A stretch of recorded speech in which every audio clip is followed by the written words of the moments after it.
So, good morning, everybody. I'm one of the Carl Skooglunds on the Zoom today. My father, Carl Skooglund, is joining us from Dallas as well. So, welcome to Treasure Hunt. And as hopefully you know, in this class, we study and try to put into practice the earliest teachings of the Buddha as they're preserved in what's called the Pali canon. And then just as a refresher, or maybe an introduction for some of you, the Buddha, he lived 2,500 years ago. He grew up in a small kingdom in the northern part of India. At about the age of 29, it is said, he left the palace to basically find a way to how to free his mind of suffering. And he engaged in that exploration for 6 years. And then at about the age 35, he was successful. And for the next 45 years, he traveled and taught across northern India. The teachings were preserved orally until they were first written down in the language of Pali, written down in Sri Lanka. The canon, as it's called, is vast, to say the least. This is the result of 45 years of teachings. And it's made up of what are called the three baskets, referred to as the Tipitaka. The Sutta Pitaka is the basket of teachings. The Vinaya Pitaka is the basket of monastic rules. And then there's the Abhidhamma Pitaka, which is a way of trying to systematize all of the teachings, all of the discourses. Now, these teachings, they were first written down on dried, flattened banana leaves, and they were kind of large, and you needed big baskets to carry these things around. So that's why we get the term baskets, three baskets. The basket of discourses, the Sutta Pitaka, is made up of 5 collections or nikayas, as it's called. We have the Digha Nikaya, the Majjhima Nikaya, Samyutta, the Anguttara, and the Khuddaka Nikayas. And if you're interested, you can go online to Access to Insight or to Sutta Central and learn more about these. In this class, we focus on the discourses, the Sutta Pitaka. And for the last 8 months or so, we have been focusing on a teaching called the Satipatthana Sutta. It's this 22nd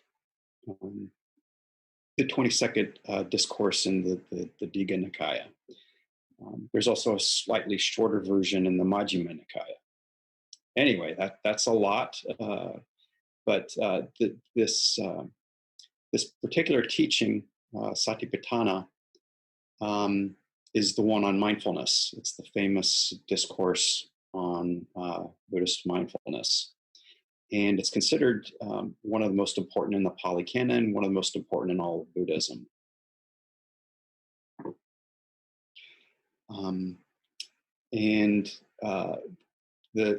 This teaching, it spells out 4 areas in which mindfulness is to be applied.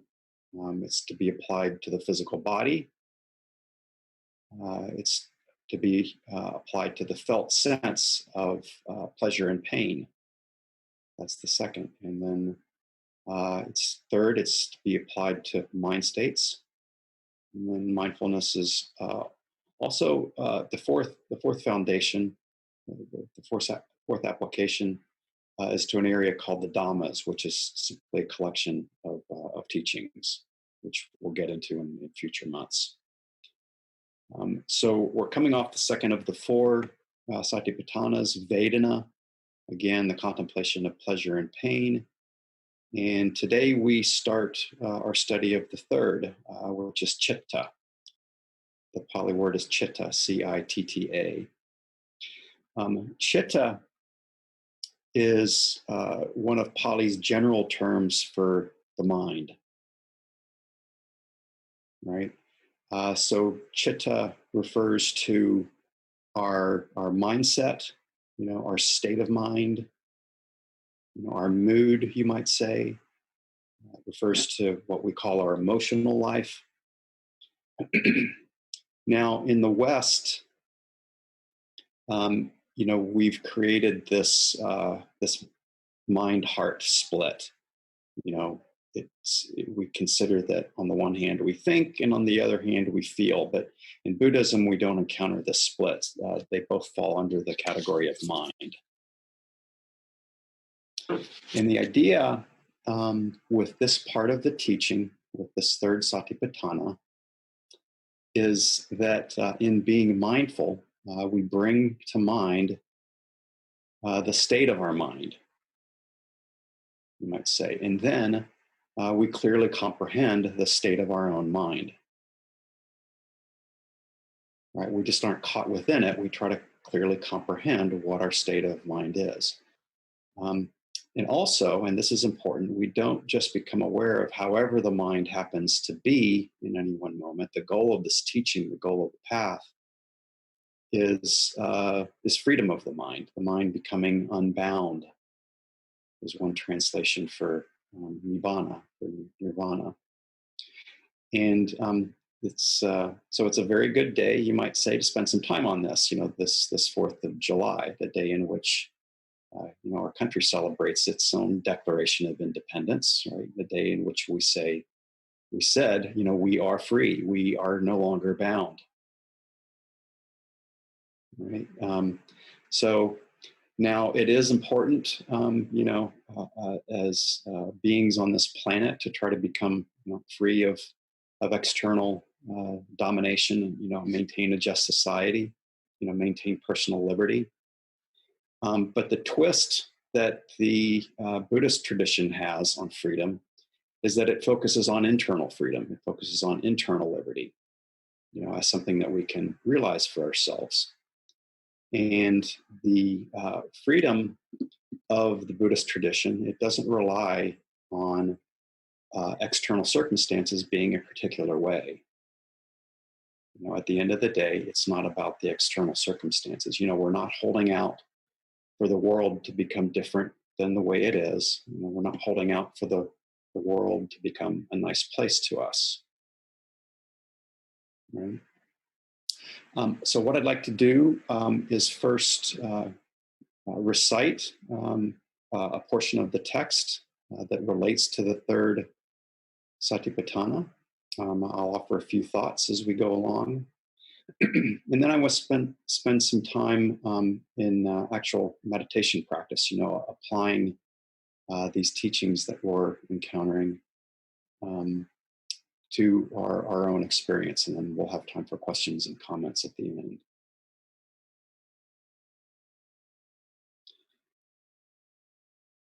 So from the Digha Nikaya, let me read the introduction of the sutta to you.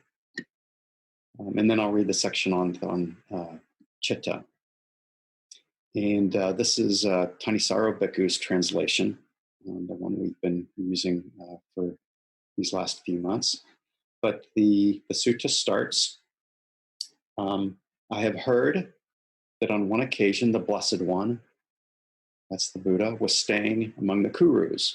And now there is a town of the Kurus called Kamasadama. And there the Blessed One addressed to the monks, Lord, the monks responded to him.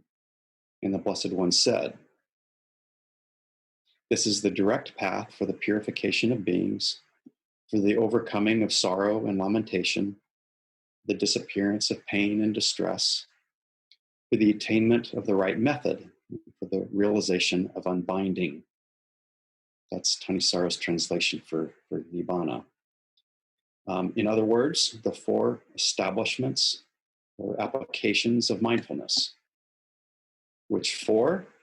Okay, there is the case where a monk remains focused on or abides contemplating the body in and of itself, ardent, alert, and mindful, setting aside greed and distress with reference to the world. And then next come the latter 3 Satipatthana. He remains focused on feelings, on mind, and on dhammas, in and of themselves, ardent, alert, mindful, setting aside greed and distress with regard to the world. So that's the introduction, which includes these 5 facets of mindfulness.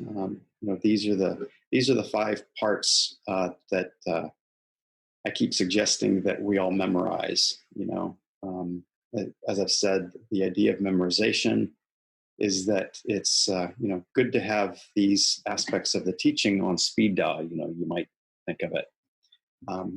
These are the things we want to come into our heads very quickly, very easily, without much effort. So the first thing is that we remain focused. It's the first aspect. We remain focused. The Pali word is anupassana. We abide contemplating. We reflect. We think deeply on something. That's the first part. And then we're ardent. The Pali word is atapi. We make an effort to have something positive happen as a result of our practice. And then we're mindful. The Pali word is sati. When we bring something particular to mind. Not just anything, but something particular. And then next, we're alert. The Pali word there is sampajanya, meaning that we're clearly aware. We clearly comprehend what it is that we've brought to mind. And then finally, there's the setting aside, you might say, of our everyday attractions and everyday worries in order to attend to this mind of ours. Now, for today, we're skipping over the section on the body and feelings of pleasure and pain, and going straight to the third section, the section on chitta. And as you may be used to by now, or maybe not, there's a lot of verbiage to wade through. But as I recite this, just try to pick up on the fact that there are 8 pairs of mind states that come into play. So try to stay on the lookout for these 8 pairs that come up. So here's the actual text. And how does a monk remain focused on or contemplate the mind in and of itself? There is the case where a monk, when the mind has passion, discerns the mind has passion. When the mind is without passion, he discerns the mind is without passion. So that's the first pair. And when the mind has aversion, he discerns the mind has aversion. And when the mind is without aversion, he discerns the mind is without aversion. The third is that when the mind has delusion, he discerns the mind has delusion. And when the mind is without delusion, he discerns the mind is without delusion. The fourth pair, the mind is constricted. When the mind is constricted, he discerns the mind is constricted. When the mind is scattered, he discerns the mind is scattered. And then moving on for the last 4 pairs, when the mind is enlarged, he discerns the mind is enlarged. Not enlarged, and there's the not enlarged when the mind is surpassed. He discerns it is surpassed. When it is unsurpassed, he discerns it is unsurpassed. And then when the mind is concentrated or released, he discerns the mind is concentrated, released, or is not concentrated or not released. So we have these 8 pairs of mind states. First, we are to discern, we are to know whether the mind is affected by passion, attraction, or is without, is free of attraction. And then there's aversion and delusion. And the fourth pair is whether the mind is constricted or scattered. And then the last four pairs are to discern, to be clear for ourselves whether the mind is enlarged or not, surpassed or not, concentrated or not, released or not.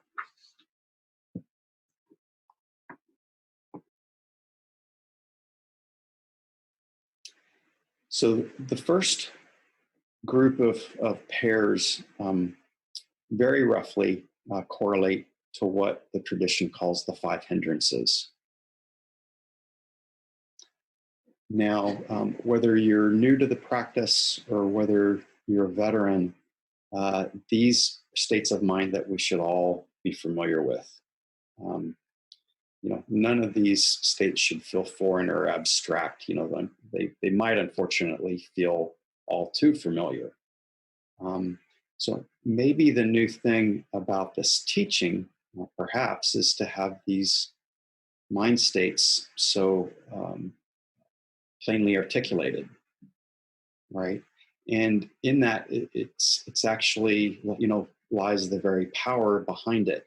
It's this naming of these mind states, and in that, in the naming of it, we start to gain some perspective.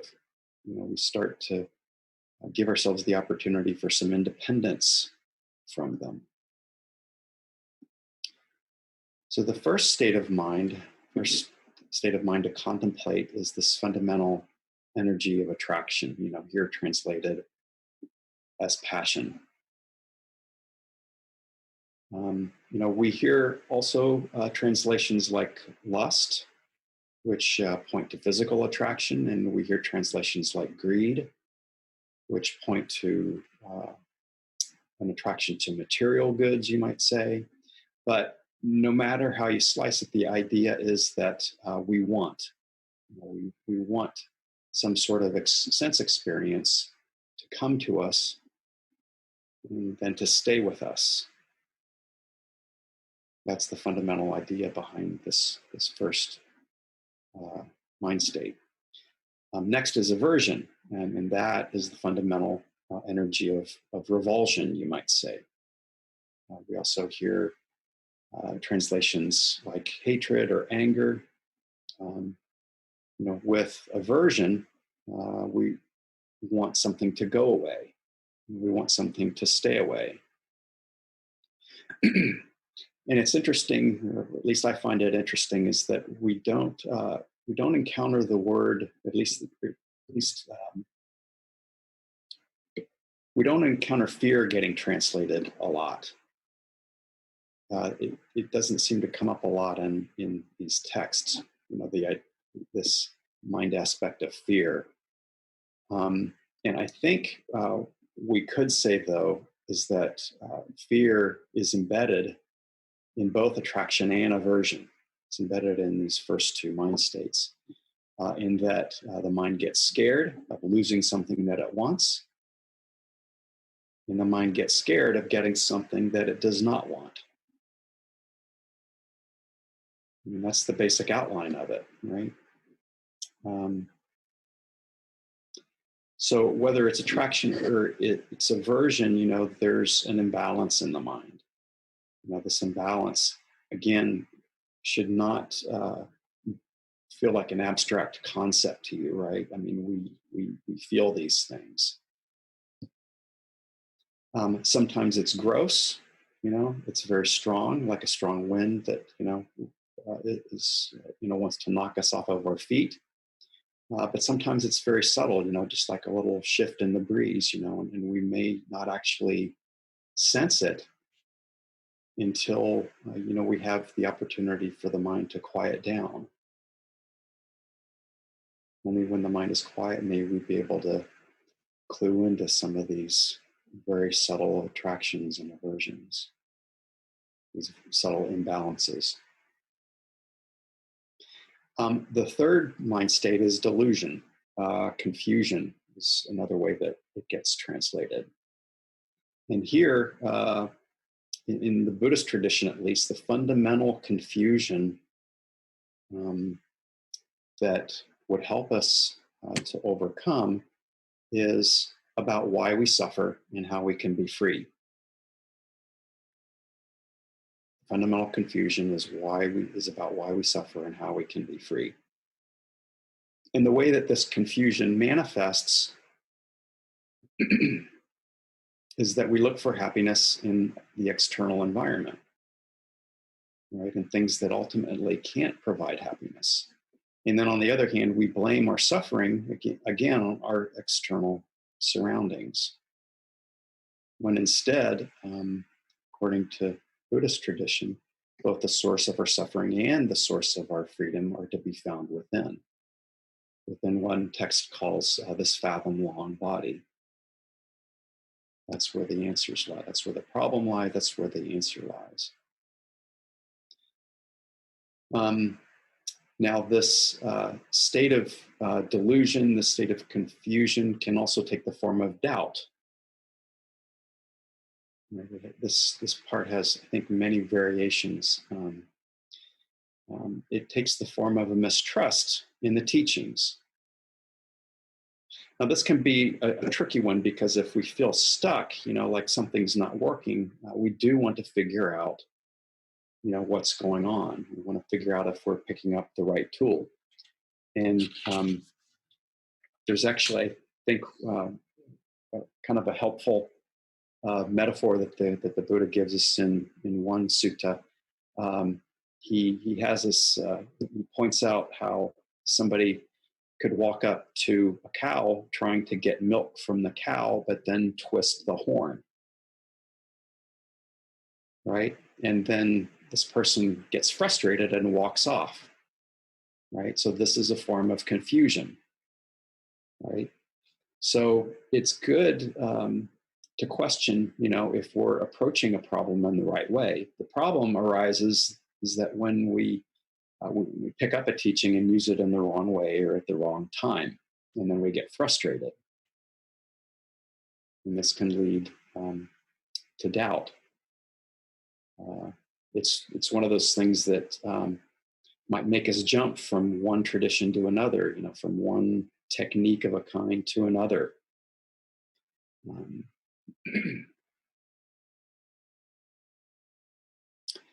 Another way that doubt or confusion can manifest is that when we look in our own mind, we can legitimately say, I do not know what the heck is going on inside here. It's just, very hard to figure out. We're all over the map. And so one of the very good things that this tradition offers us is to be able to discern when that is actually happening rather than getting caught inside of the mind state itself. Right? We can simply name it. We can make that mind state discrete. We can say, oh, this is confusion. That's what's going on.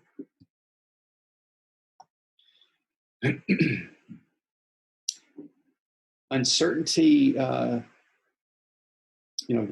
confusion can also lead to uncertainty, which can make us feel, it's an uncomfortable sensation, right? It can make us feel vulnerable and weak.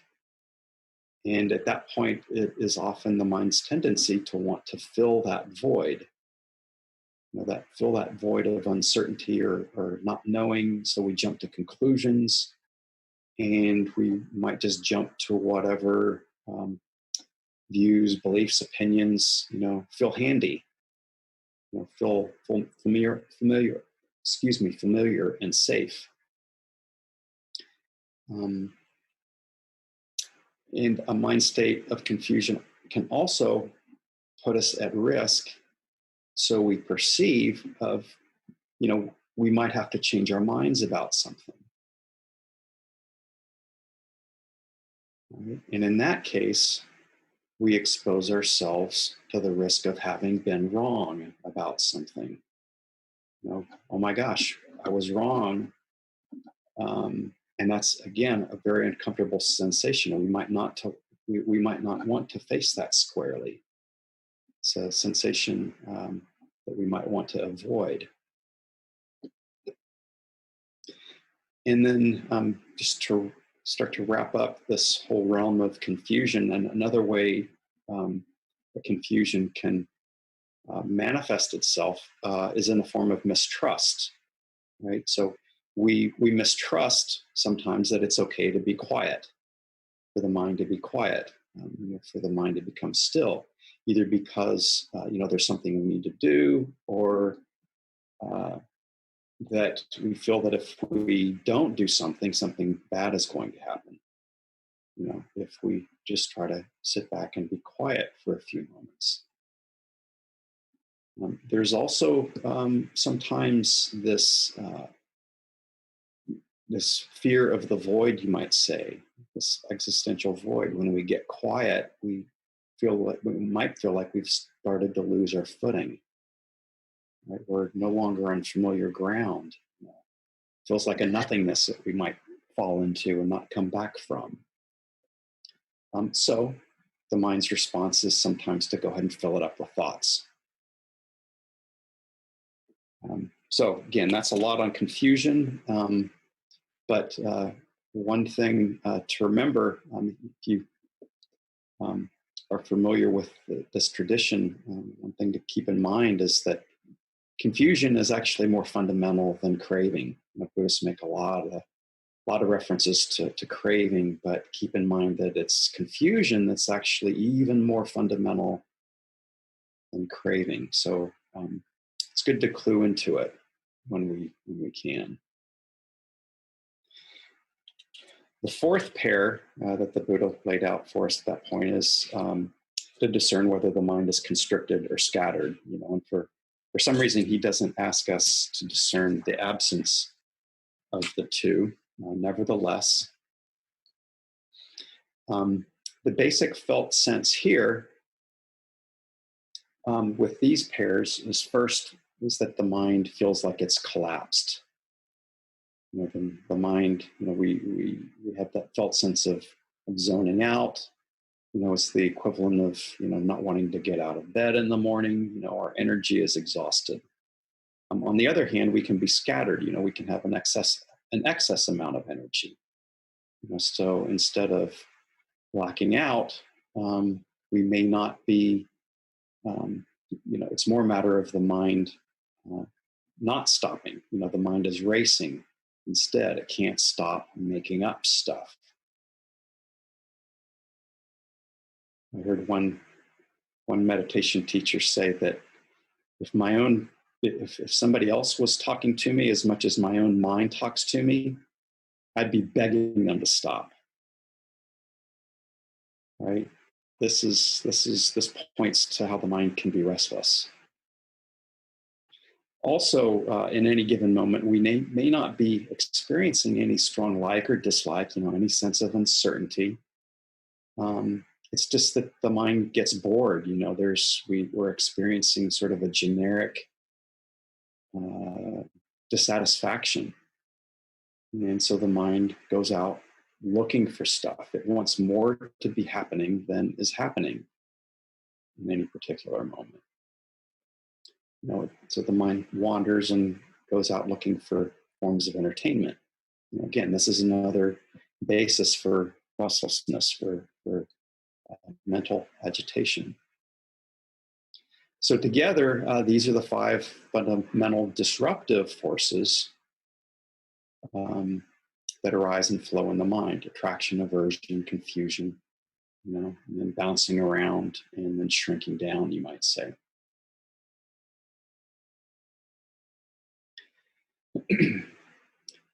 So those are the first sets. It might be said that these first sets of mind states, that they mess up our chance to experience the second set. Second set being the mind being enlarged, surpassed, concentrated, and released. But if we can free up ourselves, even for just short periods of time, and then longer periods of time, these more beneficial states become more accessible, more reliable to us. So these last four pairs, they get pretty technical, and there are a number of different translations for the Pali words. that are in the original texts. But the states that they're pointing to most generally, they refer to various states of deep concentration, deep states of contentment. These states, there's a term for them called jhana, Jhana, which are really just indications of being freed from various subtler and subtler forms of stress and imbalance. And by the way, jhana is the Pali word, and that word became chan in Chinese, and then when it got to Japan, it was called Zen. So that's the evolution of it. Now, most of these states, they get downplayed in lay communities like ours because they're often inaccessible. They're even downplayed in a lot of monastic communities these days because you have to really be willing to make the kind of commitment in order to set yourself up for them. But in India, at the time of the Buddha, you had what could be called the equivalent of, our Olympic athletes. And, they were also the celebrities of the time. And basically, these were practitioners who could get into these elevated mind states pretty much at will, and make their way around them pretty easily. That was what they were interested in doing at the time. They were also a little bit like wine connoisseurs, able to distinguish one mind state, from another. These very subtle forms.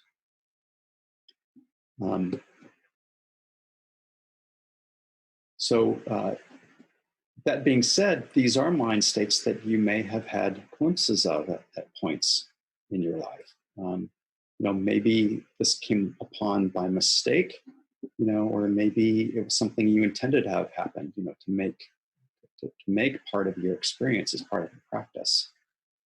But what's being pointed to here, it's not just about being really happy, on the mundane happiness sadness scale.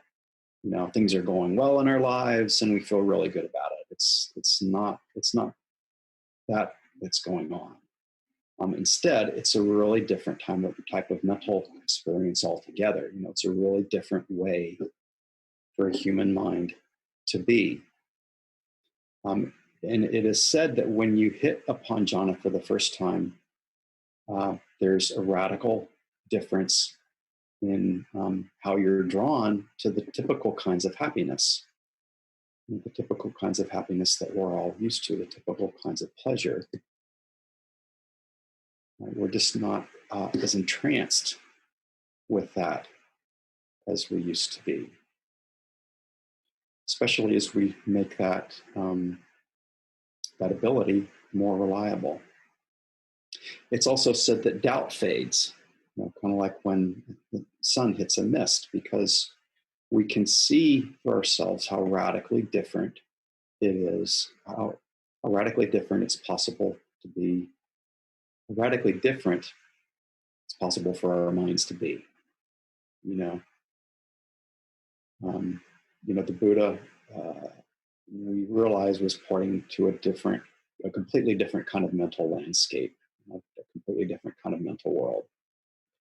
So these latter states, they represent stages of release, stages of letting go of various types of mental grasping, various levels of mental disturbance.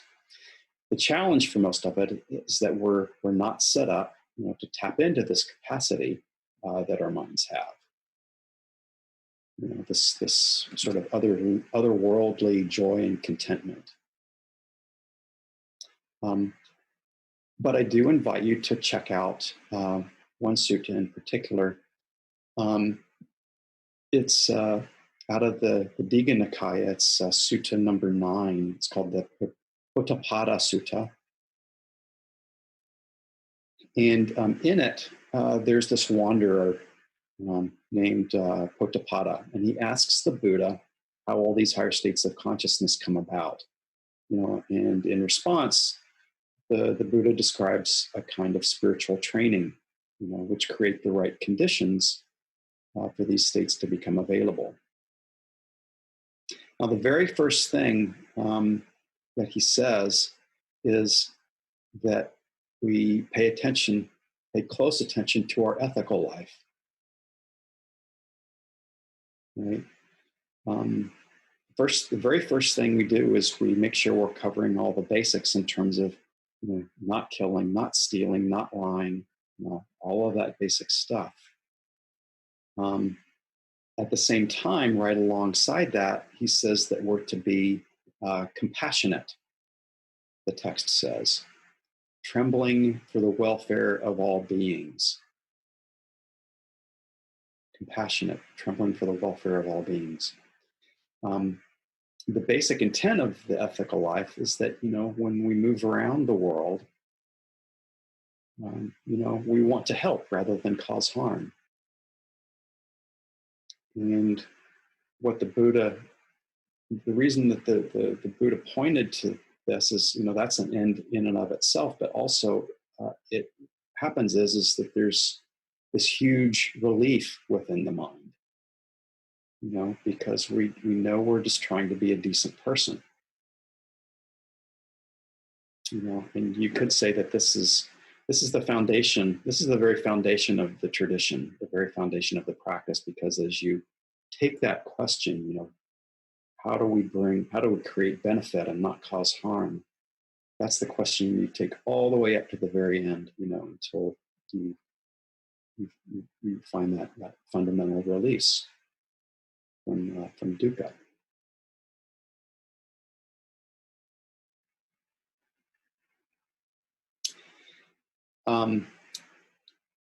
But the fact is, for most of us, I hope at least, is that it's not a matter of stopping all the killing and stealing and lying that we're doing so that we can have good meditation, right? And instead, what might be much more applicable to us is the next thing that the Buddha outlined in this sutta, which was a long list of what we would call today mindless distractions. Useless forms of stimulation. And he taught that we should avoid them. One of the things that he taught we should avoid is watching elephant fights, right? So remember, this is 2,500 years ago in India. Well, as you probably know, since then, we've done quite a lot to add to the list of things that scatter the mind. Rather than collect it, I don't think I need to go into the details. We all know the ways in which it's possible, all the ways in which we're encouraged, actually, to become scatterbrained, right? But the point of this part of the teaching is that a scattered mind can't see clearly. So he's asking us to refrain from that. The hard part, though, for a lot of us is, our life situations, our job situations require that we multitask. We end up jumping from one emergency to the next. And our attention gets in the habit of being very superficial, right? Jumping from thing to thing. Our society, to varying degrees, we've kind of lost the habit of considering things deeply.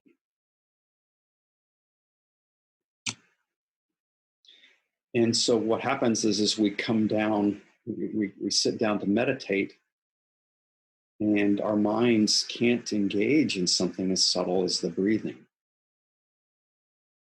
right? It just doesn't engage, right? And we tend to say, well, the practice isn't working.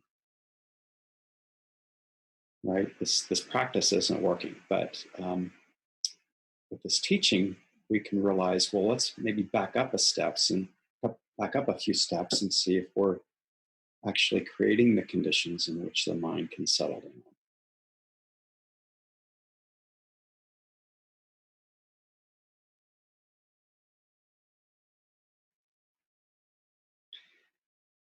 So actually, that's the first part of the training. There are a couple other steps as well. The next thing the Buddha has us do, after establishing basic ethic guidelines and avoiding distractions, is to what the tradition calls guarding the senses. Guarding the senses, and in that, in practicing that, we keep track of what the mind makes out of what we receive through the raw senses. And we have these 6 senses, the typical 5 senses plus the mind. In guarding the senses, we keep track of what we do with all of this raw sense input. And this is a whole talk in and of itself, but just to put that out there, right? We think of the senses as being, the sense input as being objective, but we're constantly making things out of it, right? So in guarding the senses, we keep close track of that. Third is to maintain clear awareness of our activities. We keep in mind, we keep the mind within the body. We maintain our bodily sense. And what this does is that it helps us as we move around the world to keep the mind from flowing out and getting tangled in all of the external displays. Fourth is to cultivate a sense of contentment in regard to what the tradition calls the requisites. The requisites being, food, clothing, shelter, and medicine. The basic idea is to be moderate in how we use these things. We do our best to try to be content with what we have, rather than being picky. And the fifth thing, the final thing, is to set aside these prior 5 mind states that we were just describing: attraction, aversion, confusion, agitation, and collapse or torpor, sloth. All those states that cause imbalance. Then, after that, we're in a position to settle our minds. So now this list, unless you want to, it's probably too much for most of us to keep close track of, but it's why, people back in the day used to become monastics, so that you gave yourself a good chance at becoming good at it. But the basic question behind all of this, something we can all consider, as part of this question is, are we setting up the conditions in our lives? Are we creating the conditions in our own minds such that we have the best chance of the mind coming into ease rather than being harmed by unease, by dis-ease? Right? Are we setting up the right conditions? That's all that these things are. That's all that these things are about. So I'd like to give ourselves a little time to consider these in meditation practice. Sit for a while, but first I want to see if there are questions or comments before we dive in. And I guess Christine, guess people would raise their physical hand or their virtual hand if they want to unmute themselves. So Jack raised a virtual hand. Jack, do you want to unmute yourself? Sure. Yeah, I just was referring back to something that you'd mentioned kind of in your introduction. You'd said something along the lines of like the Western world has sort of created this like mind-heart split. Would you kind of elaborate on that and kind of expand on what exactly you mean when you say that? Yeah, it's when Buddhism uses this term chitta, mind, in the West, we might consider mind to be just the realm of thoughts and the intellect. But in Buddhism, the term chitta, the term mind, was also meant to refer to what we nowadays call heart. That sense of our feeling, the feeling side of ourself. So there's not a split within the Buddhist tradition. We're in keeping track of mind, we're keeping track of all of that. Got it. Thank you. And Emily, you want to unmute yourself? Yes. While you were discussing avoiding distractions and guarding the senses, I got distracted. So repeat it. No, I got to guard the senses, and then the third one I just missed. The next two. Yeah, through comprehension of our activities, which you may recall from our discussion when we were back in the section on the body. Yes. Yeah. Great. And Lisa and Bethesda would like to, you want to unmute yourself? Yeah, Carl, good morning. I too got scattered and confused and distracted. When you got to the fifth mind state, what was that? I wrote down shrinking down, which is what I was doing, but. Yeah, it's this, you have the excess energy, and then you have the lack of energy in the mind. Very cool. The mind is restless, or the mind, just doesn't want to bother, or it starts to black out, kind of. Jack, did you have another question? Oh, sorry, I didn't realize I still had my hand raised. No.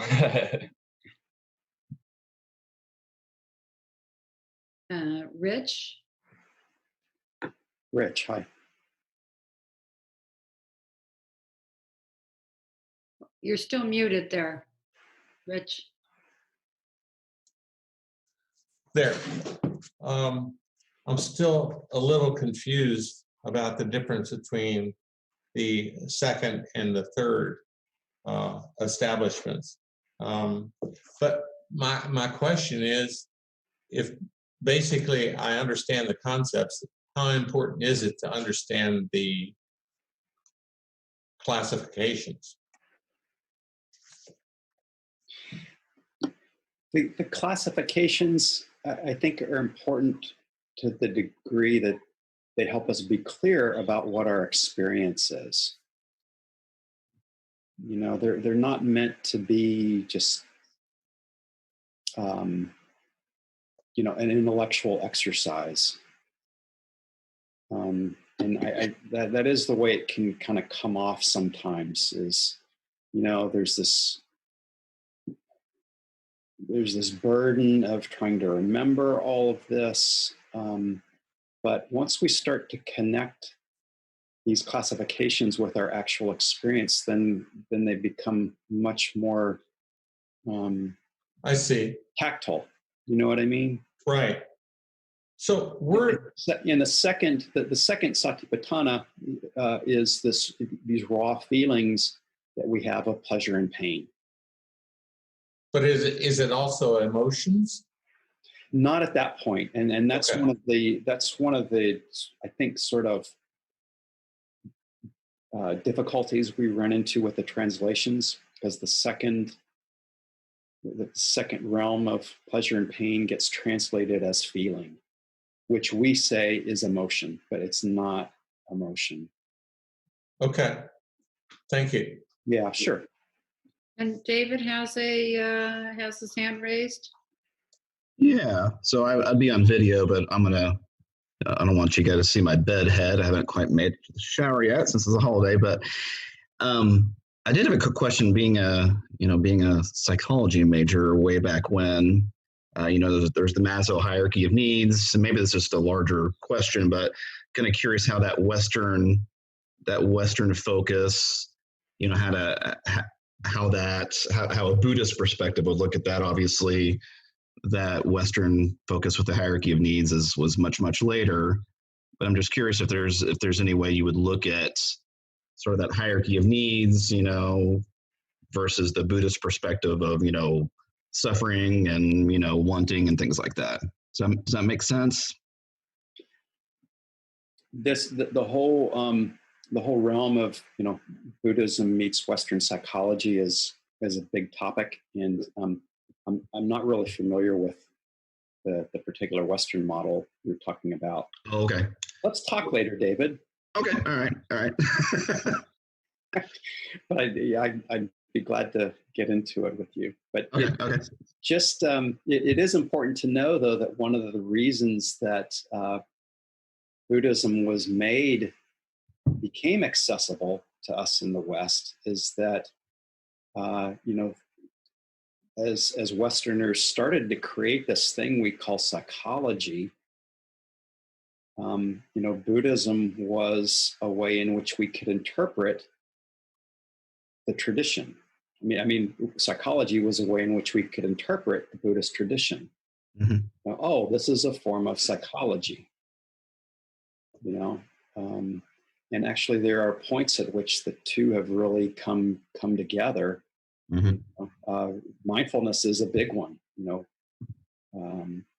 It's that's just one type of overlap that there is these days. Psychologists are using mindfulness as part of the practice. I can't say how it fits into the scheme you were talking about, but we can talk later. Sure. Okay. Yes. Shlomo. Hi. Yeah, I just want to ask. Yeah, psychology and Buddhism have integrated, which I'm happy about. But what my question is about distraction. And sometimes I think there are benefits to distraction. I don't think it's all that we need to practice all the time, not doing it.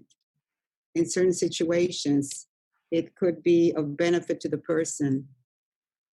So I'm wondering if you can talk about that.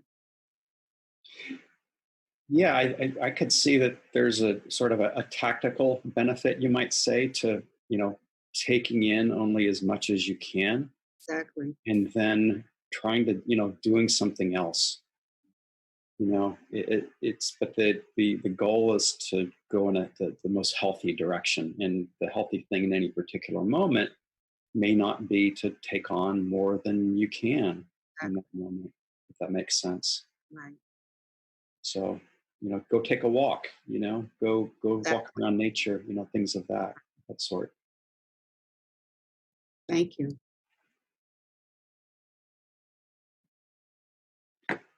Anything else that would be good to talk about before we try to meditate a little bit on this?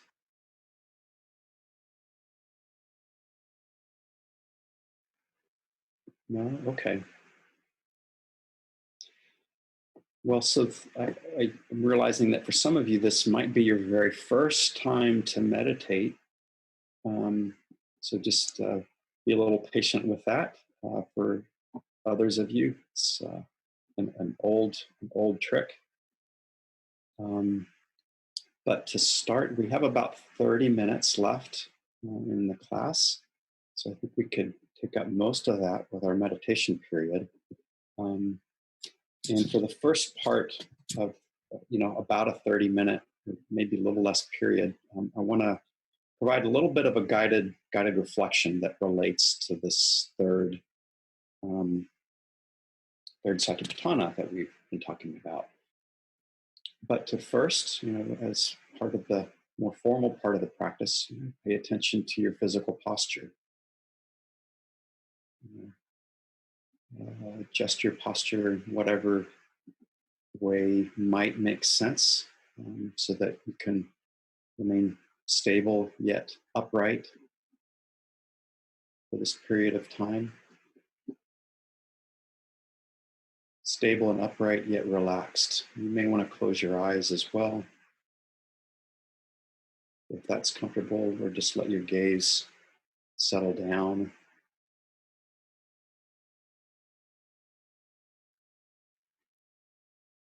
And then next, take a few deep in and out breaths.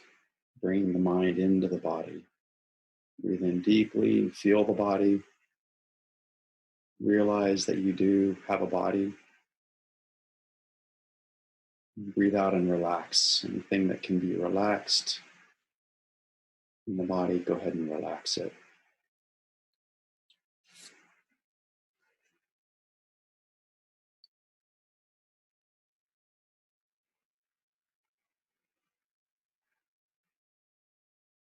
One of the most common and beneficial methods, you might say, in this meditation practice is to help the body to become a place where the mind wants to be, where the mind wants to settle in, rather than flying around.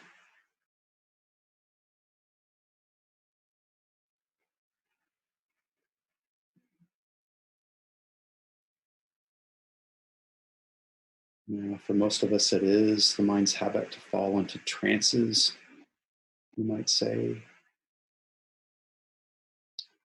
fall into identification with our own mental concoctions, you might say. We make these TV shows in our heads a lot of the time. One of the basic skills that this path, that this practice offers to us, is to snap out of these trances, right? To free ourselves of the stories that we create within ourselves and then get caught inside.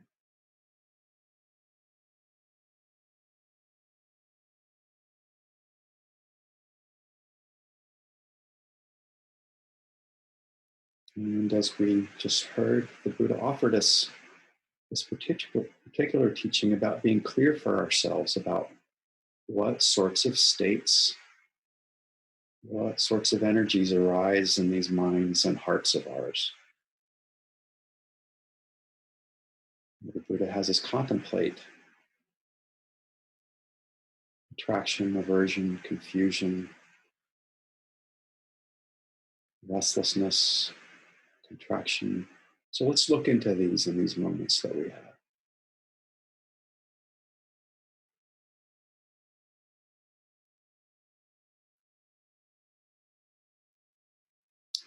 First, there's the felt sense of the mind wanting, felt sense of attraction. The mind wanting something that it desires.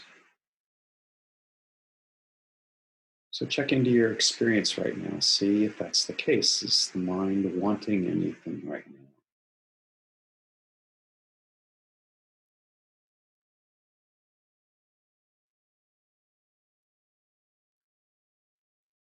See if you can drop any sort of narrative, internal narrative content about it, drop any storyline. Simply notice if there is any felt physical or mental sense of attraction.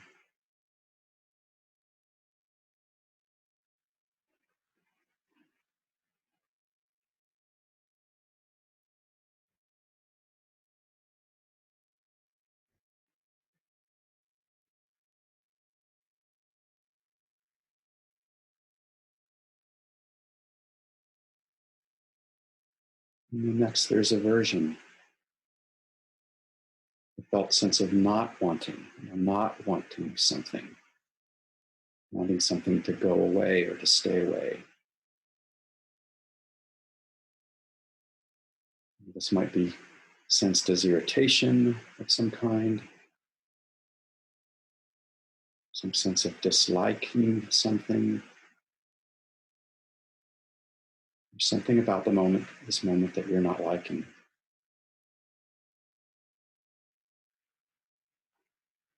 It could be strong, it could be subtle. Again, if that's the case for you right now, Simply notice the felt mental or physical sense of aversion.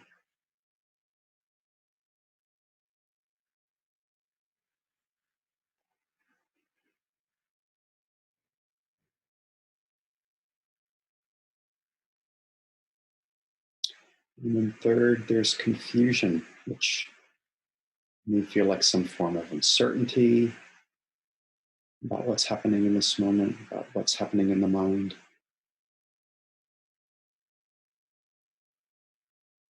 And if that's the case, simply notice it. Simply notice the felt sense, confusion.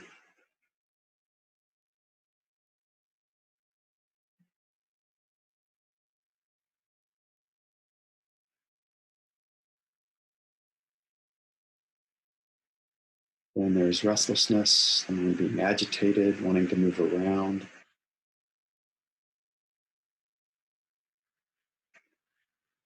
This can often accompany some sort of like or dislike. The agitation rides on top of that. So if you're experiencing restlessness right now, just simply notice the felt sense of that.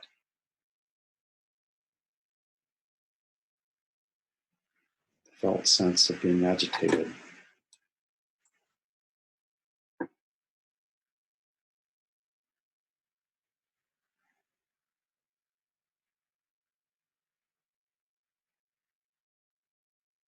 And then finally, there's the mind becoming contracted, the mind in a sense of being collapsed, or wanting to shrink, wanting to shut down. Or just being tired.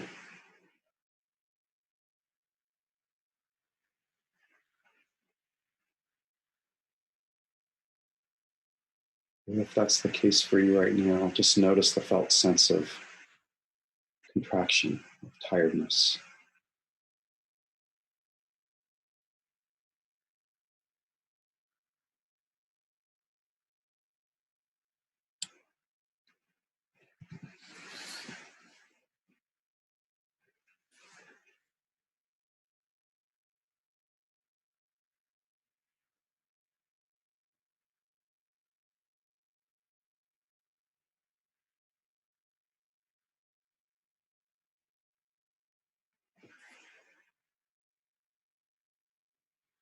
So whichever of these mind states might be happening for you right now, just try to be clear for yourself that they're happening.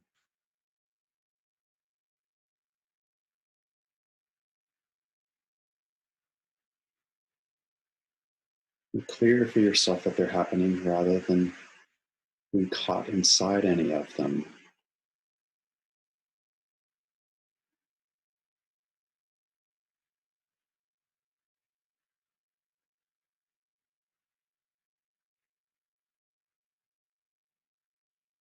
Free your mind of any sort of a trance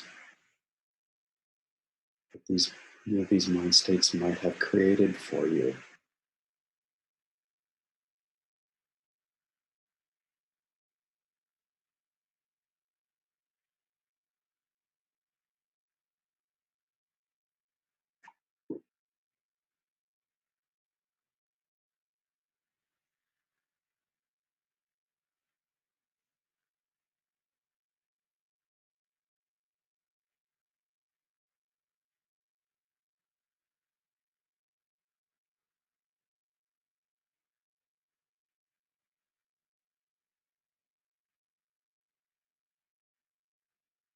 You can fall into these trances, these states of identification very quickly, very instantaneously. So much of the practice is to just snap out of them as quickly as we can. Come back to clarity as often as we can, as much as we can, as long as we can, again and again.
If the mind creates thought forms, thought worlds,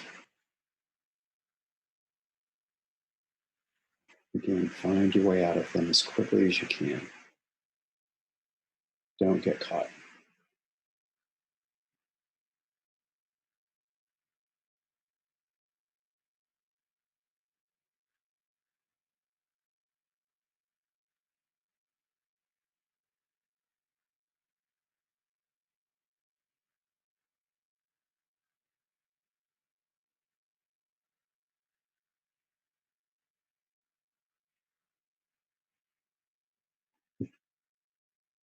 Shifting our perspective just a bit, because these teachings don't have us focus just on difficulties. These teachings also ask us to focus on and notice when our minds are free, relatively free.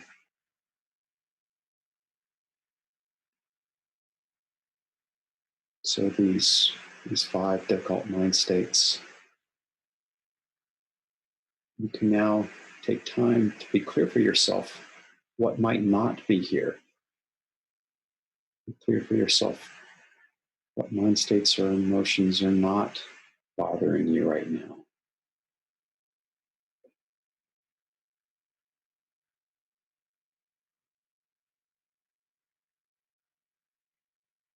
So you may be clear for yourself, yes, I am relatively free of attraction. I'm not being burdened by attraction in these moments.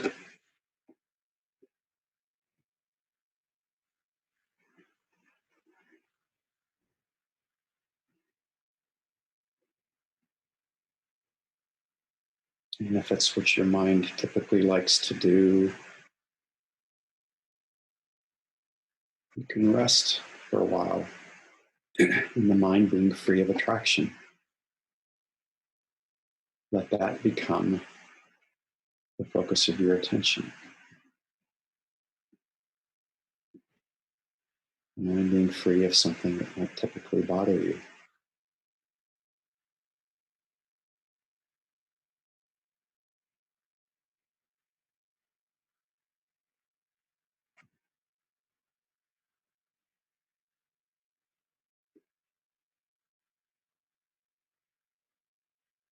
You can do the same thing for aversion. Are you free of aversion right now? You're not experiencing a strong dislike or even a subtle dislike of anything. You can let that become the theme of your meditation, the theme of your concentration.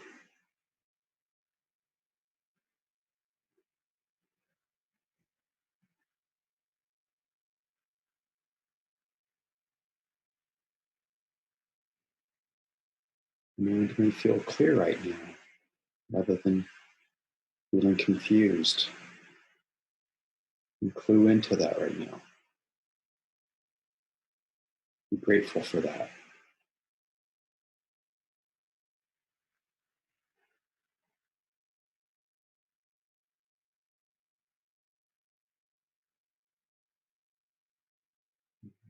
You might notice if you're free of agitation, free of restlessness.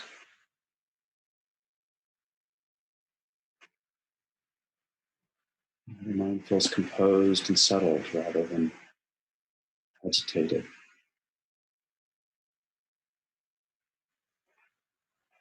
Let that sink in.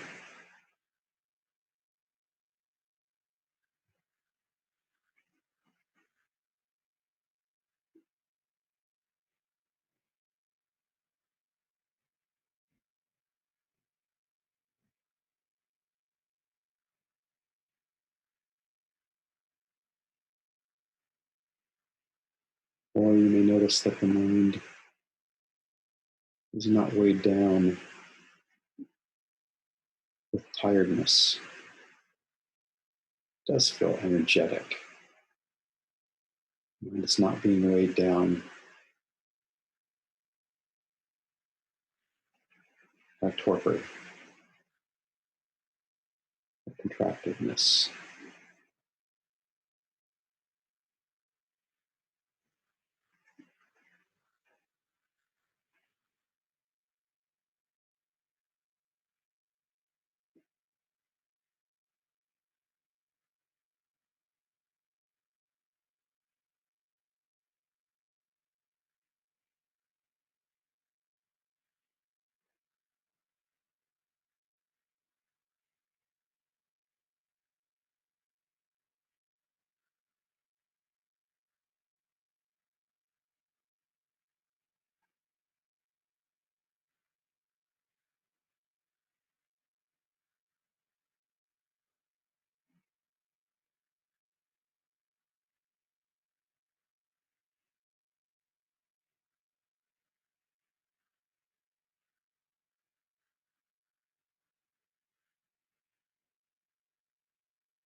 So again and again, be clear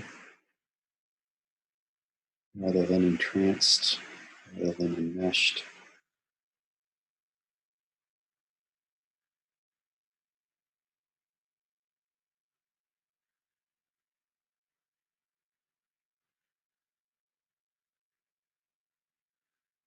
And one part of the mind can be clear about another part of the mind being unsettled in some way, imbalanced.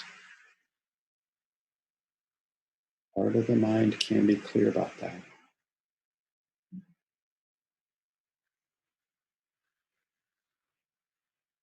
We can also be clear when the mind is composed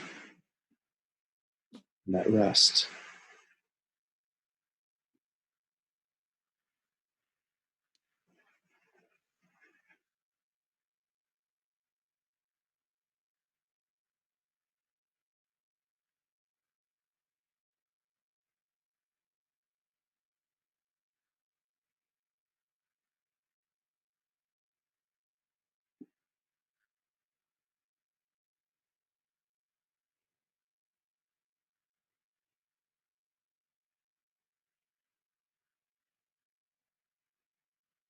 So this practice, we free ourselves again and again, guiding our minds towards being peaceful and clear, composed, independent.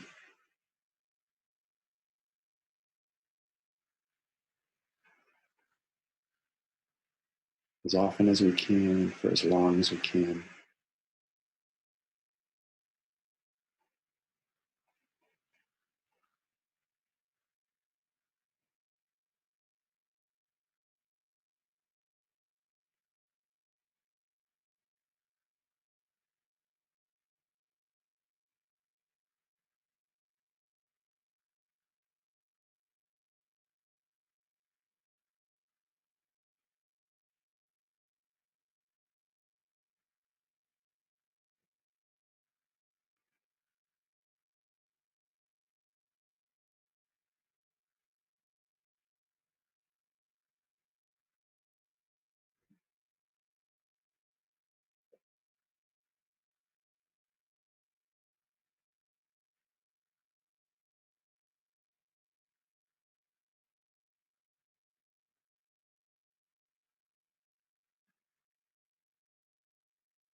This practice of freeing the mind,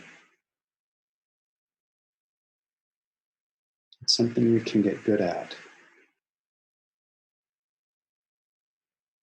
something we can be skilled at.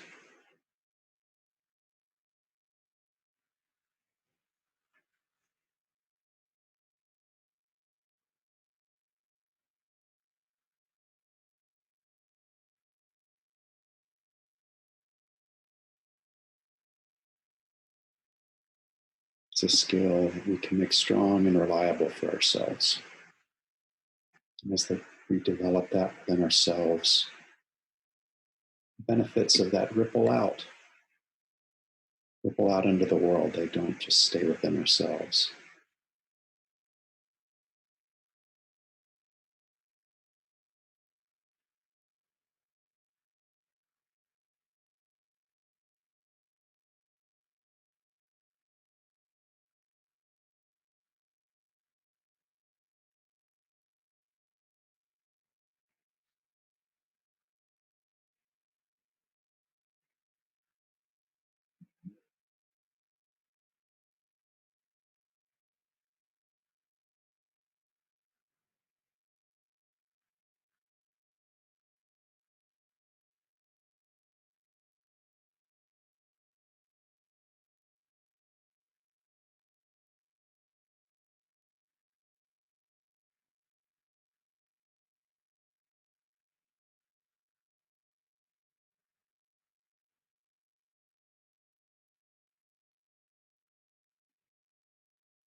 Free the mind. Wake up again and again, as often as you can.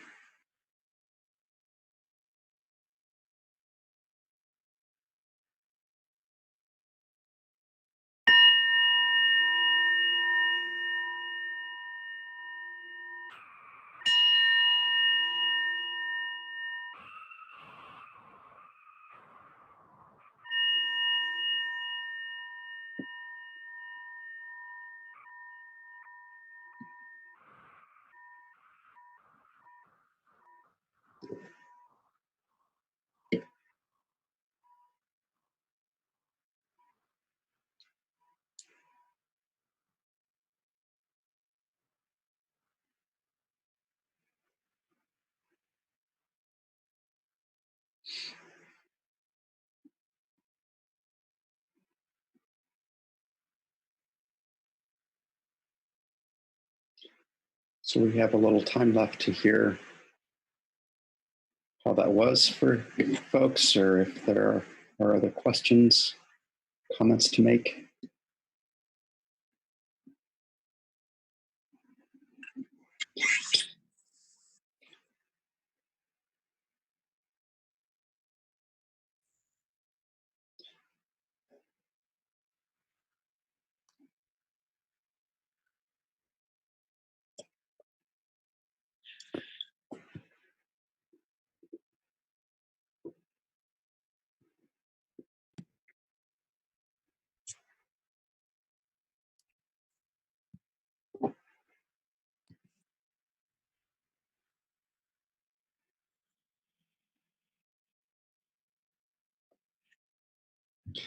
Just to say, too, there is a little bit of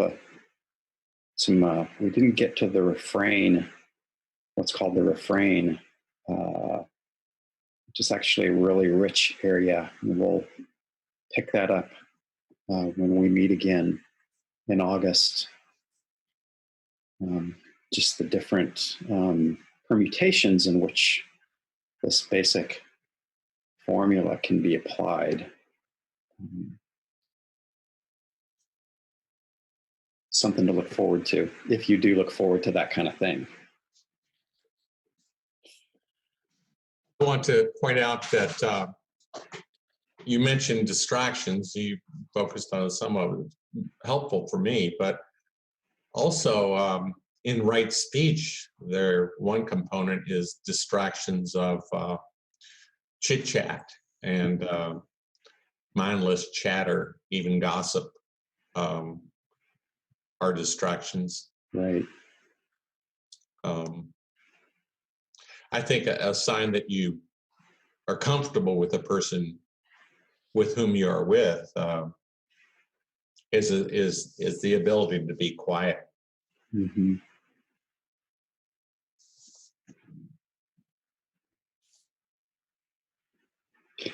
Yeah, that's a very interesting one. For the monastics, the Buddha was basically pretty clear: don't engage in idle chatter. I think for some of the rest of us, though, it's an interesting balance to try to play. It's a little bit like Shlamit was saying. There are times when, you're with somebody who isn't with the program, so to speak, and silence can be a really uncomfortable thing. So as a form of compassion, you might almost say, you break silence, you engage in something that is going to help that person relax. But it's interesting. There are a couple people in this group from my Kalyanamita group, and we remarked to ourselves sometimes how we can be in the same room sitting together and not say anything for 10, 15 minutes, and it's fine. And then when there's something good to say, then we'll say it. Otherwise, as we say, we don't try to improve on the silence. How's that saying go? Only say something if it's an improvement on the silence.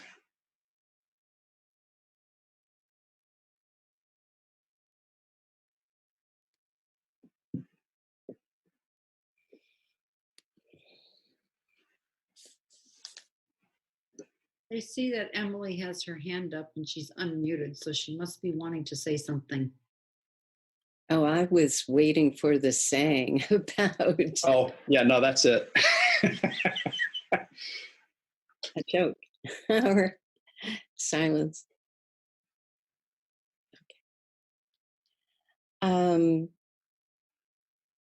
Well, I was thinking about how my mind goes to planning and considering whether it seemed to be sort of well, it could have been an attraction about what I'm going to do later today, or a constriction of that I'm uncomfortable being where I am right here in the now. Mhm. So I was wondering about that, where you might put planning in that area. Planning. Maybe it falls into the category of restlessness a little bit when it's got that compulsive sense to it, like the mind just jumps to that and can't stop. Yeah. I think it's both, planning in order to line up a series of pleasures that we want to have happen. Kind of going back to the second Satipatthana, right? We want pleasures to happen, and we plan in order to line them up, right? So that there's a never-ending supply. On the other hand, we may plan in order to avoid some sort of a pain that we see on the horizon. Yeah. And the second question I had was about the Yana section, surpassed. I can understand enlarged, concentrated, released. Just wondering how you'd characterize surpassed. Again, I've done a little diving into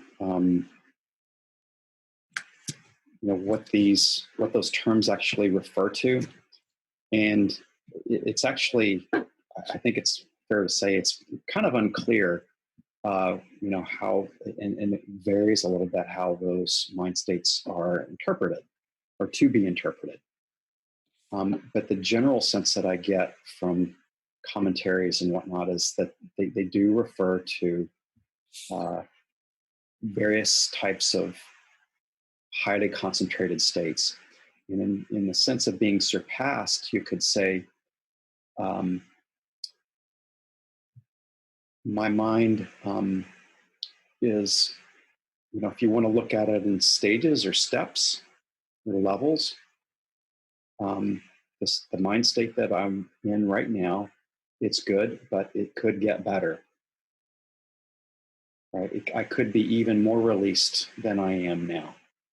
So in that sense, a mind state is surpassed. Does that make sense? Yes. Thank you. And it's not so much a comparison game. It's not, it can sound sort of,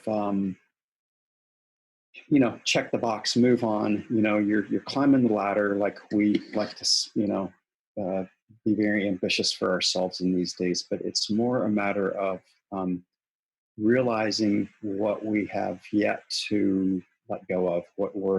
It's cluing into these subtler and subtler levels of disturbance that there are in the mind. Right? It goes back. You might go back to that. If we go back to the very beginning, with ethics, what causes harm and what brings benefit. In asking that question, it becomes subtler and subtler. What is actually of benefit, that we're doing up here, and what could we let go of? Does that make sense?